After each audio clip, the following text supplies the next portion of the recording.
नई दुल्हन। एक लड़की विवाह करके ससुराल में आई। घर में एक तो उसका पति था, एक सास और एक दादी सास थी। वहां आकर उस लड़की ने देखा कि दादी सास का बड़ा अपमान, तिरस्कार हो रहा है। छोटी सास उसको ठोकर मार देती, गाली दे देती। यह देखकर उस लड़की को बड़ा बुरा लगा और दया भी आई। उसने विचार किया कि अगर मैं सास से कहूँ कि आप अपने सास का तिरस्कार मत किया करो तो वह कहेगी कि कल की छोकरी आकर मेरे को उपदेश देती है, गुरु बनती है। अतः उसने अपने सास से कुछ नहीं कहा। उसने एक उपाय सोचा। वह रोज काम धंधा करके दादी सास के पास जाकर बैठ जाती और उनके पैर दबाती। जब वह वहाँ ज़्यादा बैठने लगी तो यह सास को सुहाया नहीं।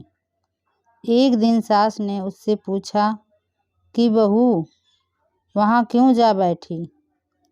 लड़की ने कहा कि बोलो, काम बताओ। सास बोली कि काम क्या बताएं, तू वहाँ क्यों जा बैठी? लड़की बोली कि मेरे पिताजी ने कहा था कि जवान लड़कों के साथ तो कभी बैठना ही नहीं, जवान लड़कियों के साथ भी कभी मत बैठना।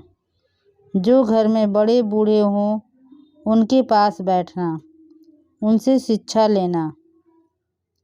हमारे घर में सबसे बूढ़ी यही है और किसके पास बैठूं? मेरे पिताजी ने कहा था कि वहाँ हमारे घर की रिवाज नहीं चलेगी, वहाँ तो तेरे ससुराल की रिवाज चलेगी। मेरे को यहाँ की रिवाज सीखनी है, इसलिए मैं उनसे पूछती हूँ कि मेरी सास आपकी सेवा कैसे करती हैं। सास ने पूछा कि बुढ़िया ने क्या कहा? वह बोली कि दादी जी कहती हैं कि यह मेरे को ठोकर नहीं मारे, गाली नहीं दे तो मैं सेवा ही मान लूँ। सास बोली कि क्या तू भी ऐसा ही करेगी? वह बोली कि मैं ऐसा नहीं कहती हूँ। मेरे पिताजी ने कहा कि बड़ों से ससुराल की रीति सीखना।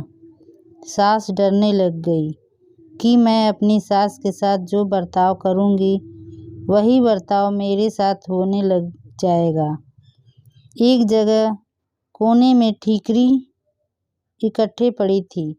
सास ने पूछा, बहू ये ठीकरी क्यों इकट्ठी की है? लड़की ने कहा, आप दादी जी को ठीकरी में भोजन दिया करती हो, इसलिए मैंने पहले ही जमा कर ली। तू मेरे को ठीकरी में भोजन कराएगी क्या? मेरे पिताजी ने कहा कि तेरे वहाँ की रीति चलेगी, यह रीति थोड़े ही हैं, तो आप फिर ठीकरी में क्यों देती हो? थाली कौन मांजे? थाली तो मैं मांज दूंगी, तो तू थाली में दिया कर, ठीकरी उठाकर बाहर फेंक। अब बूढ़ी माँ जी को थाली में भोजन मिलने लगा। सबको भोजन देने के बाद जो बाकी बचे वह खिचड़ी की खुरचन कंकड़ वाली दाल माँ जी को दी जाती थी। लड़की उसको हाथ में लेकर देखने लगी। सास ने पूछा, बहू क्या देखती हो? मैं देखती हूँ कि बड़ों को भोजन कैसा दिया जाए, ऐसा भोजन देने की कोई रीति थोड़ी है, तो फिर आप ऐसा भोजन क्यों देती? पहले भोजन कौन दे? आप आज्ञा दो तो मैं दे दूँगी, तो तू पहले भोजन दे दिया कर। अच्छी बात है। अब बूढ़ी माँ जी को बढ़िया भोजन मिलने लगा। रसोई बनते ही वह लड़की ताज़ी खिचड़ी, ताज़ा फुल्का, ताज़ा साग, दाल ले जाकर माँ जी को दे देती। माँ जी तो मन ही मन आशीर्वाद देने लगीं। माँ जी दिन भर एक खटिया में पड़ी रहती। खटिया टूटी हुई थी, उसमें से बंधनवार की तरह मूछ नीचे लटकती थी। लड़की उस खटिया को देख रही थी। सास बोली कि क्या देखती हो? देखती हूँ कि बड़ों को खाट कैसे दी जाए, ऐसी खाट थोड़ी ही दी जाती है। यह तो टूट जाने से ऐसी हो गई, तो दूसरी क्यों नहीं बिछाती? तू बिछा दे दूसरी। आप आज्ञा दो तो दूसरी खाट बिछा दूं। अब माँ जी के लिए निवार की खाट बिछा दी गई।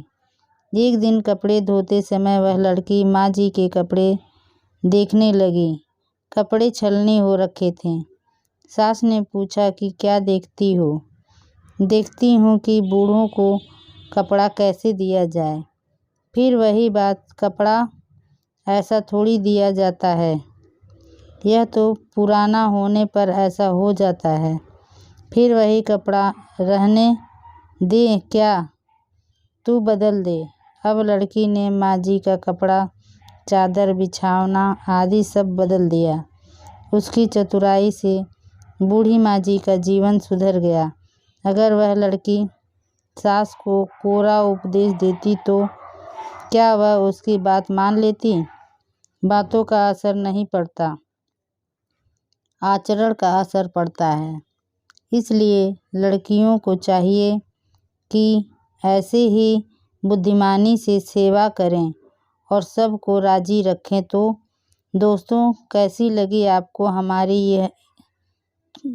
हमारी छोटी सी कहानी पसंद आए तो वीडियो को लाइक, शेयर और चैनल को सब्सक्राइब ज़रूर कीजिएगा।